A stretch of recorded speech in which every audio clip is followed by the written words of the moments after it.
আসসালামু আলাইকুম দর্শক, আমরা চলে আসলাম আরেকটা নতুন ভিডিও নিয়ে, একেবারে ইউনিক একটা স্বপন ভাই। এই যে স্বপন ভাই ভালো আছেন ভাই? এবং আছেন আল আজহার ভাই। ভাই ঘটনাটা কি করছিল, আপনি কই গেছিলেন? না না মানে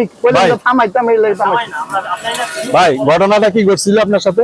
ঘটনা কি করছিল, আইয়া খালাতো ভাই কইছে যে সৌদি আরব যাইতাম, ৬০,০০০ ৭০,০০০ টাকা বেতন। জি।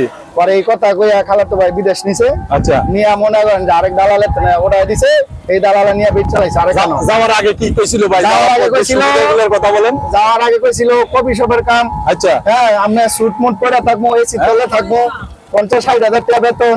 হ্যাঁ, রুমও দামও আর ভাড়া দিতাম। আমার বাড়ি সে ওরগাঁও। আচ্ছা, ওরগাঁও। হ্যাঁ হ্যাঁ, এই যে বালিয়াপাড়া ওরগাঁও। হ্যাঁ, বালিয়াপাড়া ওরগাঁও। আচ্ছা। তো এই কথা কই হারাইছে পরে কইছে ১ বছরের আকামা দিছে, আপনি ৩ মাসের আকামা। আচ্ছা আচ্ছা। পরবর্তীতে আপনার যে দালালে পরে যে কফি শপের কাজ দেওয়া ছিল, কি কাজ ছিল? কফি শপের কোনো কামই হয় নাই কি। আচ্ছা, মানে আপনার ওখানে নিয়ে বসা রাখছিল? হ্যাঁ, ৩ মাস রুমের মধ্যে বসা রাখছে, কাম দিতে না, কামার মেয়াদ গেছে এই জায়গা। আচ্ছা, ওই ৩ মাস, যে ৩ মাসেরই কামার দিছিল, এটা বসাইয়া শেষ করে দিছে? বসাই শেষ, কোনো কামও দিতে না। পরে এই দালালে আরেক দালালের তো বেচছে, সেই দালালে নিয়ে আরেক কোম্পানির বেচছে, পুতুল বানায়। আচ্ছা। পরে ২ মাস কাজ করছি, ২ মাস কাজ করছি, পরে এই কোম্পানি বেতন দেয় না। পরে জিজ্ঞেসি কতরে কিনে আনছি, বলো দিয়ে আইয়া বন্ধ আর কি। আচ্ছা, বুঝছি, বলো দিয়ে সিটি কর্পোরেশন পরে বন্ধ করে দিছে। পরে এই দালালটা ফোন দিছি, দালালে চিনে না। আচ্ছা। পরবর্তীতে আমরা সিআইডি ধরে লাইছি, সিআইডি ধরে ২.৫ মাস জেল খাটায় বাড়ি পাঠাই দিছি। গান শুনে নেই ভাই? একটা গান বলেন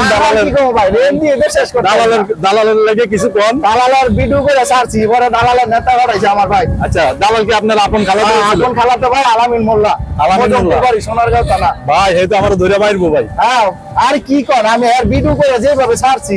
আচ্ছা। হ্যাঁ, পরে আমার কি করে জানেননি, নেতা বাড়াই কয় হ্যাঁ বলে আমি ৮ লাখ টাকা নিয়ে আরে বিদেশ পাঠাইছি। আচ্ছা আচ্ছা, বুঝছেননি? এদিকে বেল লাগাইছে, বেল লাগায় আর কোনো কিছু করতে না, ওরা বিদেশ গেছে। তাহলে এই ঘটনা। মোট মিলে আপনার কত টাকা খরচ হয়েছিল? ৪,৬০,০০০। ৪,৬০,০০০ টাকা আপনার খরচ? সৌদি আরবে যাওয়া আসাতেই শুধু খালি নিয়ে নিছেন নাই? না না না, ১ টাকাও আপনি করতে পারেন নাই? ২.৫ মাস জেল আসিলাম। ২.৫ মাস জেলে ছিলেন? হ্যাঁ হ্যাঁ। কোন ডিস্ট্রিক্টে গেছিলেন? আমি আর আসিলাম রিয়াদ ভাতা বাঙালি মার্কেট। ভাতা মার্কেটে গেছিলেন?